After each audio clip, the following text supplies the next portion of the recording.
Page. This is Brian Foster. We're talking to you streaming live on Sunday night, October 6th, 7 p.m. Eastern, 4 p.m. Pacific, all time zones in between, and all time zones around the world. We're bringing this to you, another discussion about Spiritism, brought to us by the great codifier of Spiritism, Allan Kardec. And you can read his book from the 1850s, still fresh today, because it's just amazing to people. I just had an email the other day saying, I can't believe that Spiritism isn't known throughout the United States, because when I read this book, it answered my questions. I had the same feeling. It was just marvelous. So I recommend everyone read his book. It has 1,019 questions that he asked multiple mediums throughout different geographical areas in Europe, and he did not codify them in his book until the answers were similar or the same. The other thing I'd like to have you tell your friends is to go out and tell your friends to go see the movie Allan Kardec. Actually, I think the movie is just called Kardec. And it was a great movie. Other people have seen it. They've come to the Kardec radio page, said how they loved seeing it.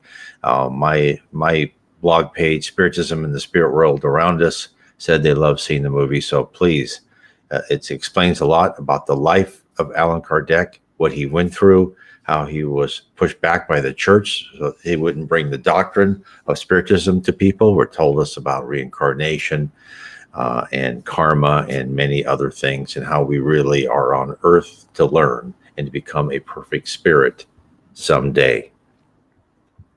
So please go see the movie. It is wonderful. It is revelatory. Now, let's talk about what we're talking about tonight, and that is career problems that could be caused by past lives. And again, this is in my book, The Problem is the Solution: 7 Life Complications Sent to Test and Teach You. And we're already having people comment that said, yes, they saw Kardec, the movie Kardec on Netflix, and they loved it. So I recommend that to everyone. Please tell your friends. Okay, career problems. Now, when we look back at our lives, we often think that our careers were fashioned by a series of random events. In reality, we were manipulated into the professions we chose before we were born. What you do for a living is usually the fulcrum for most of your experiences. It dictates the income you shall receive, the people you socialize with, and often the person, I should say, you date, marry, and may ultimately divorce or retire with to a life filled with grandchildren. Our work is inherently central to our lives. From the moment we start to leave the comfort of childhood to the first stirrings of compensated labor, we make our initial contacts and find friends and mentors who help guide us forward. All this is according to an unseen divine plan. Our life adheres to a script similar to when our parents controlled when and where we went to school. The spirituality, through its army of spirit guides, lays out the path to the platform where we begin our trials, our adult trials in life. As with the trials we experience that are of more personal nature, we also have trials to expunge the wrongs we committed in the commercial world. These range from a meteoric rise in an organization, then falling hard, to slaving away in a dismal occupation for years. Or worse, the most challenging trial, rising to the top while struggling to maintain humility and love for all around. And believe me, that it even says it in the Spirit's book that one of the hardest trials is to be rich and successful. So when I talk about this, what's expected of us? Now, I'm not saying retreat from the real world, for we all have our job to do, right? We need to act at work like we wish to act in our private life, with dignity and respect for all, no matter what our position is compared to others. It's almost like one should try to be more of an artisan than a successful at any cost type person. The spirit world really wants us to concentrate on doing whatever we're doing as well as possible because those are good habits for us to instill. And that is why it's important to do what we can and to be nice to everybody, right? In the book Hell Christ, psychographed by Francisco C. Xavier and inspired by the Spirit of Emmanuel, which takes place in the years 200 to 250 AD, a Christian is talking about the need for equal treatment of all people. The listener asks, how can every person be equal? And the answer given is full of insights as how the spirit realm desires us to operate and how the earth will eventually evolve. This is what the answer was. Excuse me. My son, I'm not referring to equality through violence. That would put the good and the bad, the just and the unjust on the same level. I'm alluding to the need for fraternity and civility. I see life as a huge machine whose living parts, us, should all function harmoniously. Some people are born for tasks that are very different from our own, just as there are those who see the common worker's pathway differently than we see it. If we are aware of the fact that our spirit live on earth countless times, we change the course of our work from life to life, just as the primary school student of reading and writing ascends, little by little, to the highest degrees of education. Consequently, we cannot see how it would be possible to equalize the classes because it would be impractical. Personal effort and its consequent merit are natural boundaries between souls, here and in the hereafter. Hierarchy will always exist as the inevitable mainstay of order. Each tree produces according to its kind, and each one deserves more or less appreciation according to the quality of its production.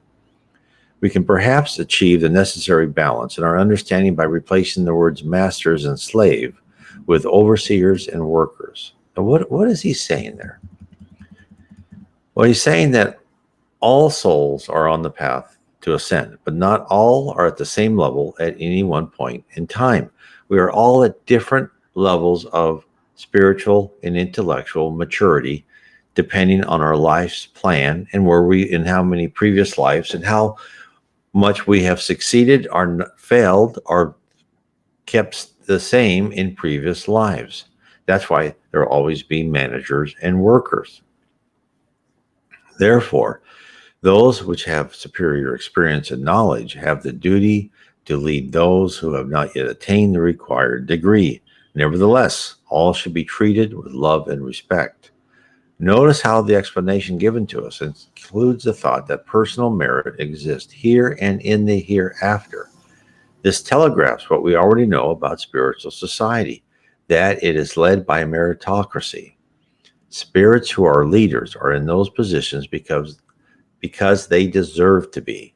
When we are in positions of power, we are expected to assist and attend those who are in need of our direction, the exact opposite of what many with authority do here on our physical plane. One of the lessons that the spirit world tried to impress upon the Catholic Church was their need to serve people and not be served. In fact, the spirit realm sent the High Spirit, who was one of Jesus's disciples, to incarnate on earth as Saint Francis of Assisi, to teach the church how to care for the community. An example of how a powerful bureaucrat or executive should act is in a passage from the book Memoirs of a Suicide, where a recent suicide, Geronimo, demanded to see the head physician.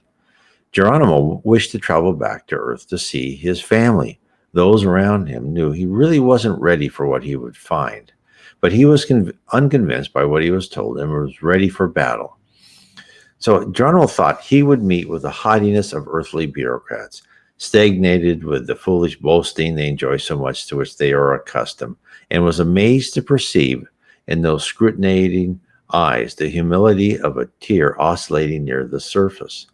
The head physician, Teocrito, was an unexpected find for Geronimo. He was a humble and caring leader. Teocrito, he brought him into his office, and this is what he said. He goes, "My friend, my brother, Geronimo," Teocrito said, "before answering your request, I must first clarify that I am not at all a prince, as you have supposed, nor do I carry such titles. I am simply a spirit that used to be a man. someone who has lived, suffered, struggled through many existences on the earth, learning along the way a few things related to the planet, a servant of Jesus of Nazareth. That is what I am happy to be, albeit very modest, lacking any merits and still deficient. A plain worker who, around those who suffer, is taking his first steps in the cultivation of the divine master's services of Mary of Nazareth, his august mother. Now, it would be very hard to hold any type of prolonged anger at such a bureaucrat, not to mention a bit difficult to maintain any higher moral authority. Therefore, after what I have read in the encounters with decision makers in the spirit world, they seem to be in their positions because they have earned them. What is more astounding is they genuinely desire to do the right thing. How many of us have worked in an organization with people like this? I know that on rare occasions where I've had the privilege to labor alongside a group of competent, caring, and involved people, where we have a manager that treats all of us fairly and we actually admire that person, is a true blessing and one where all of us learn valuable lessons. Unfortunately, the situation never lasts long. Why?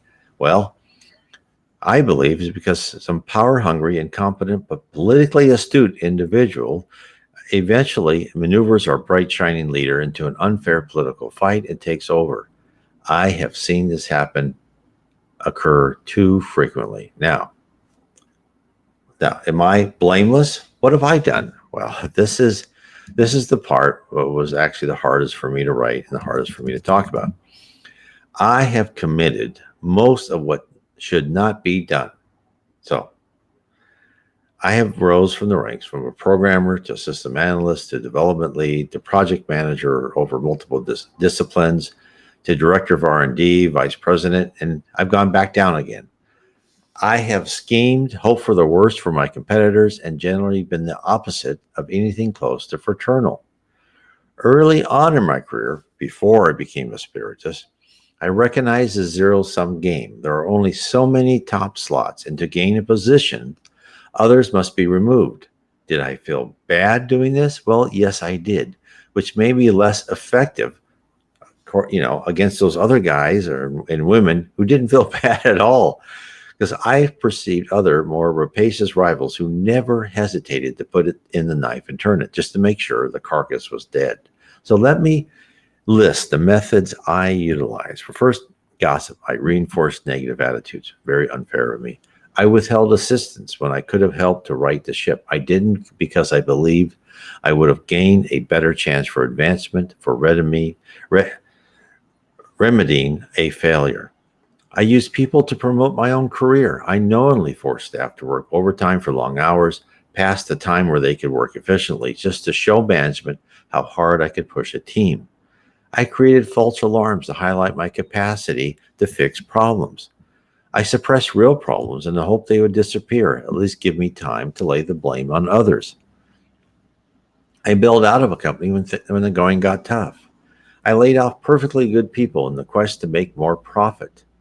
I pressured staff to quit so I wouldn't have to go through the paperwork and hassle of firing them.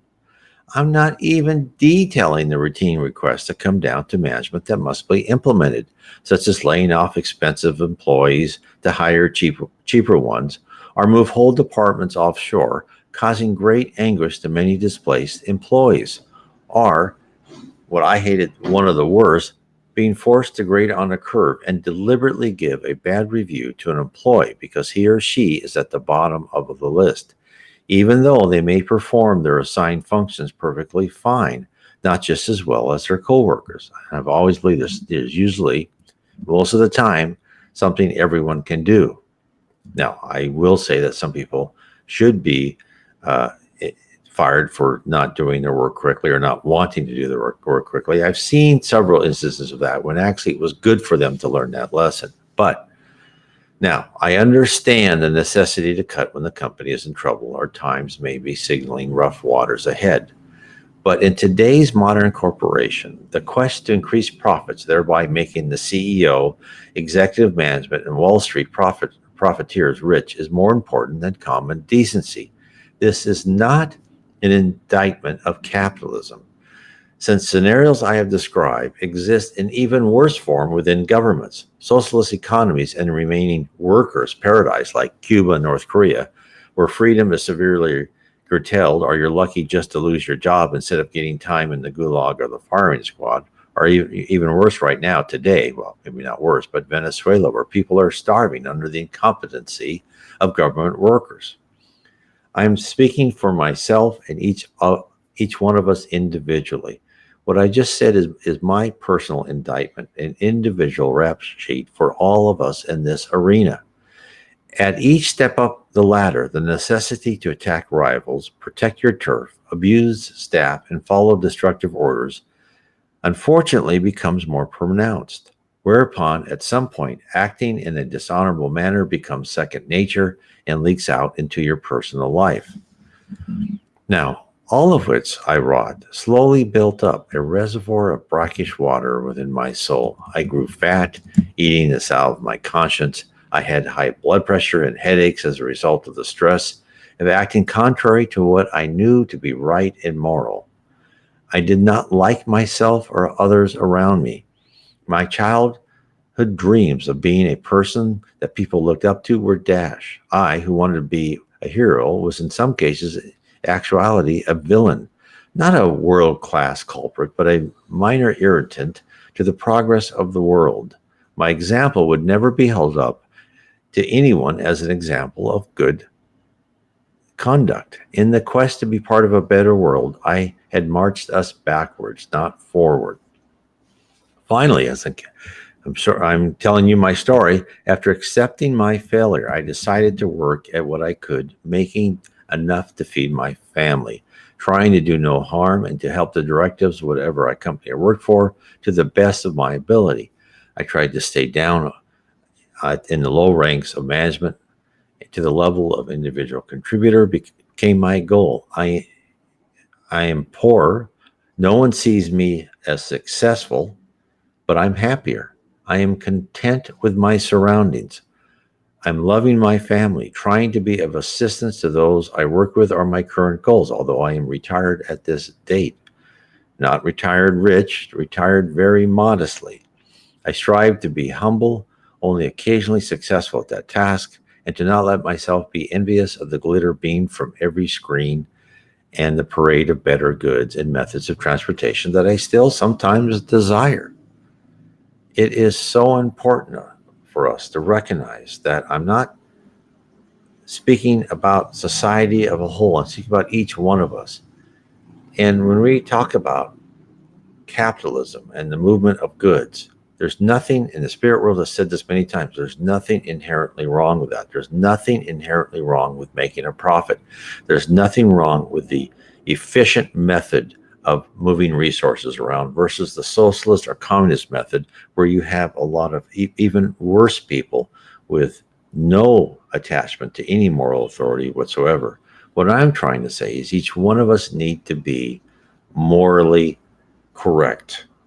And that someday, when we are a planet of regeneration, it doesn't make a difference what we have because we'll have good people in charge. And if we, in our capitalist society, if that's the way it's going to be, you will have people that were trying to do good for other people. You may have companies that lose money, you may have to cut people back, but they will always try to be fair and good to their people. That's what we need to be. We need to all be cognizant of the fact that we report to a higher power and we need to be decent, honorable human beings. Now, that is how I went through my career. And I felt so much better when I stopped being in a position where I had to make everyone else, as they say in the business world, drink the Kool-Aid that I had to drink, right? And I cannot tell you that enough how Spiritism has made me a so much less stressful existence. I feel so much better. And to me, that is such the key. I have time to read and study about Spiritism to help other people. So I said this before, but I'll repeat it one more time. Whatever benefit or luxury you believe you are deriving from abhorrent behavior will not be worth the price you'll have to pay in the spirit world or in your next life. Please don't, for even a second, envy the corporate titans you see flying in corporate jets, the dictators with massive palaces, the rich, by nefarious means, parking their yachts in exotic locations. Instead, take pity, for they have no idea what is waiting. Mark well, we have either been there or will soon be tested to determine if we are able to retain our equilibrium when great treasure lies within our grasp. So, how do we pay? Well, in our working hours, as in life, we are required to atone for our past wrongs. This doesn't necessarily mean suffering. It could be a constructive effort on behalf of others who require your help. There's a story of a man, a successful judge. He had legal assistants all dedicated to him, and in return, he felt responsible to them. The spirit world came to talk with the judge because they needed him to help free a person he wrongly convicted. And while the judge was asleep and was in spirit form, Gubbio, the spirit team leader, explained to the judge that a person he convicted of a crime is actually innocent and the case should be reopened. The judge had already taken in the defendant's daughter, trying to help her, knowing that he should do more to help the poor souls that he daily comes across in his chamber. The judge agrees to help. Gubbio, the spirit team leader, then proceeds to let him know exactly why he should assist George, the innocent man, and his daughter. And this is what he told him. He said, during the last century, this is the spirit leader talking to the judge. During the last century, you owned a large amount of land and you prided yourself for your position as master of dozens of slaves. Most of them have reincarnated and make up your group of legal assistants. You owe assistance and care, help, and understanding to all of them. However, not all your former slaves fell into the same group with regards to your spirit. Some have stood out in your life drama and are back on your path to make a special impact on you. George, for instance, was one of your slaves, although he was born under the same roof that marked your first cries at birth. He may have been your slave according to earthly codes, but in fact, he was your brother according to divine laws, in spite of having born of a different mother. You never forgave him for such closeness, considered in your home as an insult to the family name. You both became fathers, and your son of then and now sexually abused his daughter of then and now, and faced with such bitterness, with utmost scorn for a slave's sad home, you took condemnable measures that culminated in an unspeakable despair for the George of back then, who, aimless and half crazy, not only took the life of your son who had invaded his home, but also his own life by committing suicide under dramatic circumstances. However, neither death nor suffering can erase the afflictions of responsibility, which can only be renewed. Opportunity for reconciliation can remedy. Now here you are, once again in the presence of George, whom you have hated needlessly, and the young woman who you promised to look after as your daughter. Work, my friend. Take advantage of the years left to you, because the judge's son and your ward will be attracted to the blessings of marriage. Work while you still can. All the good that you do will work on your own behalf, for there's no other pathway to God other than constructive understanding, active goodness, and redemptive forgiveness. George, humiliated and disillusioned, has erased his deplorable wrong by having to endure unspeakable moral suffering during a few years of undeserved condemnation and torturous imprisonment, with widowhood, infirmities, and privations of all sorts. So, that is what he told the judge. One never knows who we interact with when we work. One never knows who we should help. And of course, we'd always help whoever we can. But think of the planning and analysis of bringing all these souls together and having be the judge's assistants, bringing the innocent person who was in jail. I mean, this is, again, one of the amazing things about the spirit world. Is they bring all these people together at the right time and in the perfect manner to reconnect the various threads of lives. Then, to tie them into prerequisite trials on earth for each individual demonstrates the wisdom and power of the spirit world. On the other hand, instead of the obligation to assist, we could have an adversary who we may interpret as a great obstacle. You know, the person who always takes the opposite point of view of whatever you are lobbying for, defending, or have just created. Their criticism is always ready. What is worse, their comments make sense and are difficult to refute. These types, while driving you mad, are actually present, I know you hate to hear this, to help you improve. While it's easy to react emotionally to such characters, since if they have constructive criticism, why can't they speak to you in private? I've been through that. Nevertheless, the pain of your shortcomings, publicly exposed, of course, is actually meant as a service. Imagine if you wanted to play tennis, was to become an accomplished player. Now, think how well you would do if you were forced to play only with beginners. Improving your game would be next to impossible. The challenge would wear off quickly, and you would settle into mediocrity, which, while delivering victory after victory against subpar players, would prevent you from ever being ready to take on serious competition. The spirit world knows us. They fully understand that we, just like children, love to have easy victories, successes without hard work and sweat. Hence, trainers appear at different times and stages of our career. Adversaries rise up who are meant to challenge us and force us to learn to perform at the next level. I have been confronted with such teachers. Early in my career, I reacted emotionally, determined to fight back and put them down a peg or two. Belatedly, finally, I realized my error and strove to carefully comprehend their concerns.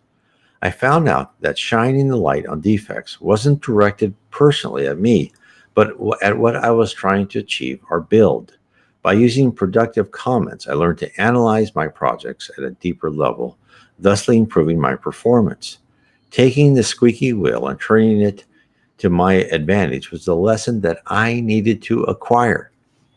If we are destined to become a pure spirit someday, then we must learn to strive for perfection. That's what I was talking about, trying to be at work, trying to be in actually at home, at whatever you do, more like an artisan, where you want whatever you're creating. And that can just be your family, your career, right? It doesn't have to be an object per se.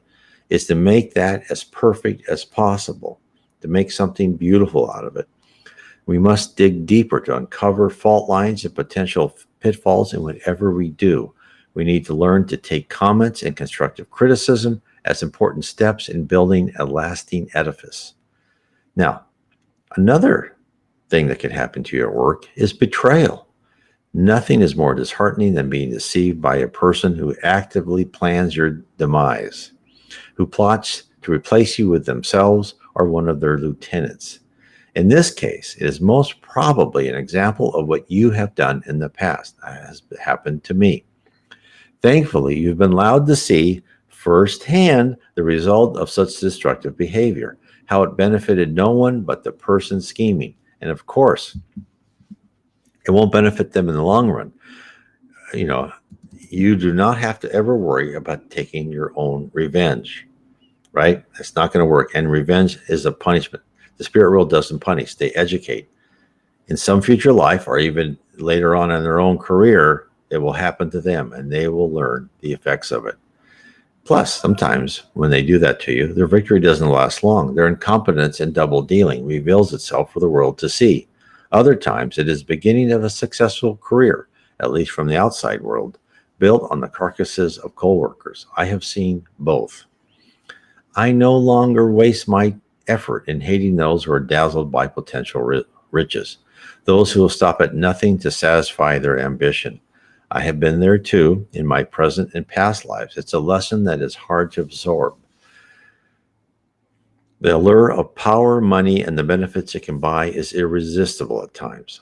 And I've seen that. I've seen that during, there was one example during the internet boom. This is one of the early ones before the year 2000, where people were just being paid thousands and hundreds of thousands and making millions of dollars, companies that should never have gone public, a lot like now.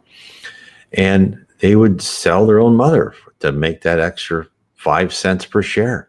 It was sad to see. It was really, that period of my life is really when I just all fell apart for me. And I decided, no, I don't want this anymore. I cannot be like this. So you don't have to worry about people like that. Everything will be reconciled by the designs of the spirit world. Because one of God's main laws is for every action, there is a reaction. Let's talk about another example of payback, right? Is a case of a Roman general. His his name in the next incarnation was Felix. He had performed great feats for the Roman Emperor Hadrian. He conquered territory and enslaved the defeated to feed the coffers of his emperor. To pay for his deeds, he reincarnated as a slave in the 19th century. During his tenure as a slave, he had a daughter. When his daughter was still what many would consider a child, she caught the eye of a master. The slave owner raped her, and the slave owner's name was Amadou Ferrari. Unfortunately, this little girl hid the shame the only way she knew. She committed suicide. Now, the ex-Roman general, now a slave, couldn't withhold his condemnation of Amadou's criminal act. He publicly condemned Amadou, who in retaliation had Felix's tongue burned out with a red-hot iron. Now, Felix, who rose to great heights as a Roman, was cast into the lowest level possible. He was forced to see his family violated, and he underwent torture. All acts that he had instigated against others when he was in power. The story doesn't end there. When the slave owner Amadou finally died, the crewmaster was lost in the lower zones. He was harassed by many of his former slaves, who he had brutally used until their deaths. Felix, also in the spirit world, finally realizing what he had gone through, he came to Amadou, the slave master burn out his tongue. He led him to a higher plane where he could begin to learn how to behave. Felix's experiences from living and dying in the same manner as those he had earlier persecuted taught him the value of love and fraternity. Felix's horrible life became a watershed for his transformation. In fact, an act of true charity, Felix volunteered to be Amadou's father in the next life. Now, one of the persons just said in the comment section is he was asked if he would like to become a coordinator, but I said I didn't. I didn't because I think they're being the boss. I could act like a truly spiritist. I'd rather have friends instead of more money. Right. So everyone should see what they think is how they can do it. Some people, I'm not saying not to be the boss, because then you can always rise it up and you can actually make it better, right? If you can, but just know it may not work out. And our culture is a tough one, right? It's no one goes to work. Look, even when I was, just more of an individual contributor, even at that level, there's gray back and forth, right? There's things you don't want to do, you have to do. And the spirit world knows that. I mean, you have to make a living for your family. You have to make sure, so you can't just quit everything. But that's just for us to learn and use for our next life. So with that example of Felix even volunteering to be this, Amadou's father, what we've witnessed then from a lot of people is we witnessed dishonorable behavior, senseless vindictiveness towards others, and know well that this misguided conduct will be rectified. It was rectified for Felix. You may not detect the effectiveness of the treatment for many lifetimes or thousands of years, but in the end, it will occur. The person who have wronged you will eventually fully understand the consequences of their actions and will push forward their own conversion toward the light. God is supremely just and loving. The spirituality plods along and plans out the countermeasures to every misguided deed we execute. While to us on earth in our short lives, the lesson seems harsh, it is meant as a sign that all of us are treasured souls who will be guided upwards by learning the ramifications of not following the golden rule. Allowing people to continue hurting and taking unfair advantage of others in life after life would not be an act of love, but of abandonment. It would mean that individuals would never improve, that life on earth would be a chaotic place where danger is always imminent forever. This is why we're here. This is why, into our senses, good things happen to bad people and bad things happen to good people. But this all is taken up in previous lives and plans and intersections. all for our own edification. Remember, it's the earth is getting better. Many people will write to me and say, no, it's just as bad as it ever was. Well, actually not. There's actually been studies of, they've gone through uh, old cemeteries and found out, a certain percentage of people were probably killed, because they can see the wounds on the bones, right? That doesn't happen as much. It's slowly, and of course, in our little human, where a month or a week is a very long time to many of us, we have to look at thousands of years, right? Eventually, this planet, as we all rise up in our spiritual maturity, will be a wonderful place to be. Earth will truly be a paradise when we become a planet of regeneration. Now, so everything I've said, what should we do, right? Well, look, we all know what we should do. Our conscience guides us and alerts us when we don't act in accordance with divine law. Our problem, in mine in particularly, is that we rationalize or ignoring the dictates applied to us, at least for our larger transgression. We always think, oh, no, I can do that and make that up later. Or that's not going to hurt that person. They got plenty of money. Or, oh, they'll find another job. Or that's all rationalization of things you shouldn't do, right? We know full well the moral criminality of taking advantage of others, acting dishonestly, misdirecting blame or praise, producing shoddy and dangerous goods. The list is endless. The testimonials of workers drudging away in morally challenging jobs, lamenting their actions while sad, is uplifting. In that so many recognize the situation is at odds with what their conscience tells them, but they're locked into it by their need to support themselves and their families. And sometimes this is a learning experience where they are locked into it, and the spirit world knows that. They say, no, you're going to be there until you know that you don't like doing this, right? And you don't want to do this in your next life, or maybe even when you get to your next career, 5 years from now. Circumstances beyond our control often force our denial of what is right and wrong. The spirit world understands that. In times like these, you have to carry on while fervently searching for a way out. There are times sent to teach us to recognize the patterns in which we arrived in such a dreadful situation, and how not to allow this to occur again. Hence, I fervently believe that we are well equipped to fully understand what to do and what not to do in the majority of situations, but I am aware that certain destructive behaviors can become a habit where we have forgotten to check our conscience to determine the validity of our actions. One trait is our lack of assisting our coworkers. Unfortunately, many organizations set up incentives to promote this abhorrent practice. In the guise of demanding the best and weeding out the less than average worker, we are led to selfishly illustrate our achievements and to denigrate others. Ever mindful of the year-end evaluation, we consciously let our colleagues slip, where instead we should help them stand and be successful. So in many cases, it's not enough to do no harm. We must also help them carry their load and aid them to learn their function for the best of our ability to help them.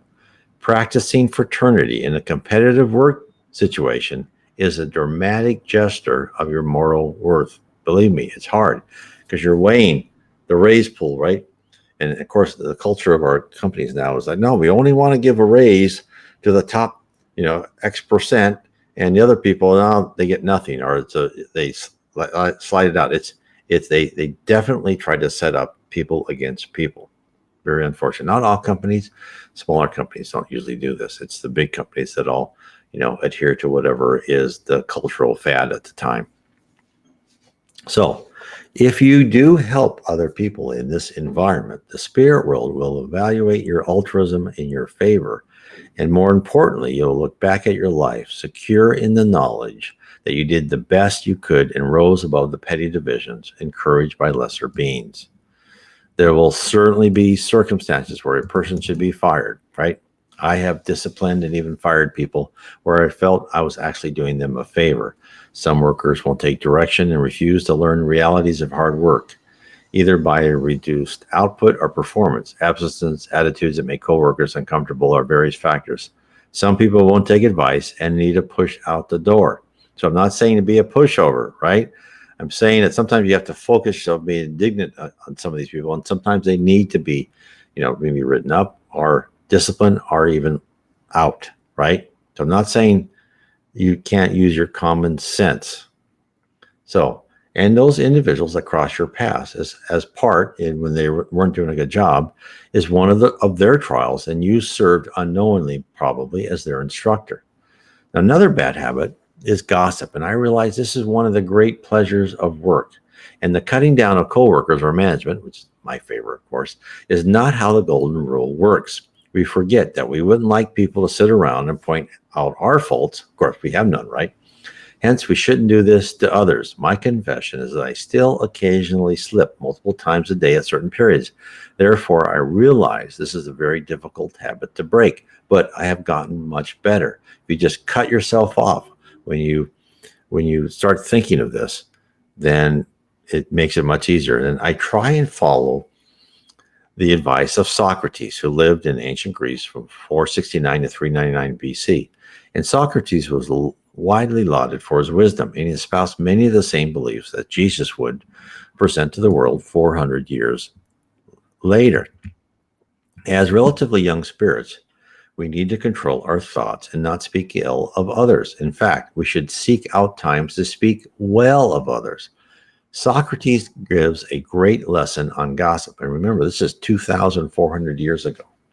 So one day, the great philosopher came up upon an acquaintance who ran up to him excitedly and said, "Socrates, do you know what I just heard about one of your students?" And Socrates said, "Wait a moment. Before you tell me, I'd like you to pass a little test. It's called the test of three." Test of three? That's correct, Socrates said. "Before you talk to me about my student, let's take a moment to test what you're going to say. The first test is truth. Have you made absolutely sure that what you're about to tell me is true?" "Well, no." The guy said, "No, I just heard about it." "All right," said Socrates. "So you really don't know if it's true or not. Now let's try the second test. The test of goodness. Is what you are about to tell me about my student something good?" And of course, the guy said, "Well, no, it's the opposite of that." "So," Socrates said, "you want to tell me something bad about him, even though you're not certain it's true?" Of course, the guy kind of shrugged a little bit embarrassed. "Now," Socrates said, "you may still pass through because there is a third test. The filter of usefulness. Is what you want to tell me about my student going to be useful to me?" And of course, the guy said, "No, not really." "Well," Socrates said, "if what you want to tell me is neither true, nor good, nor even useful, why tell it to me at all?" So, Socrates was trying to teach 400 years before Christ that we must not only do good, but we must think well of others too. So, at the end of the day, we all know that there's no giving up, right? We all have to work. There's no abandoning ship. There's no disappearing from our responsibilities. If we're all good people that contribute to our family, our friends, everyone around us, our coworkers, we have to adhere to our responsibilities. And Emmanuel, the spirit guide to Chico C. Xavier, tells us that we need to work in order to evolve. Because without growth and change, we are stagnant. And in order to grow and change, we have to work. This is what he says. On every occasion that we feel compelled to desert from serving, alleging failures and imperfections, it is convenient to observe the logical lessons from nature, which finds in work its own path to evolution and improvement. If the seed gave up its germination because of its confinement in the cloister of clay, it would not produce the fruit that feeds the human being.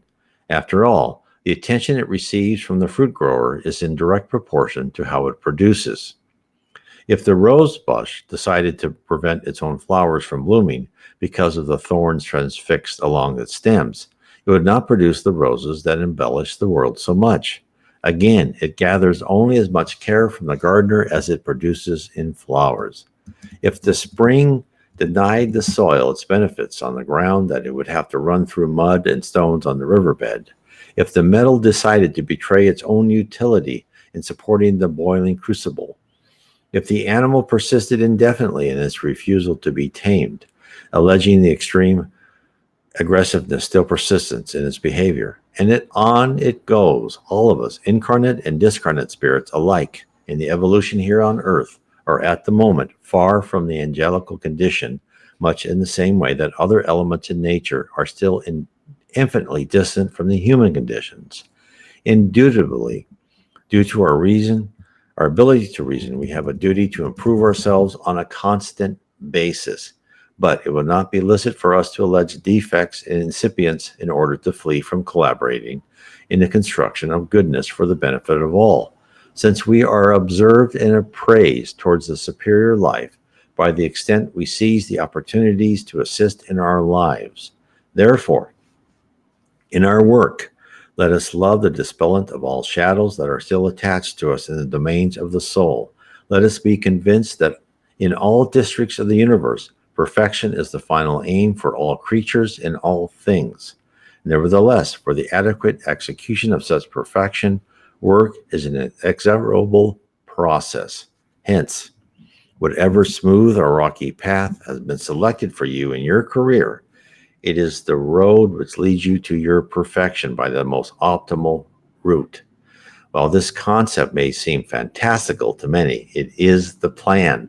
You may shake your head in desperation or amusement at the twists and turns you have lived through thus far, but more importantly, it is for you to never give up and use each hurdle as a platform instead of an obstacle to advance your quest to become a pure spirit.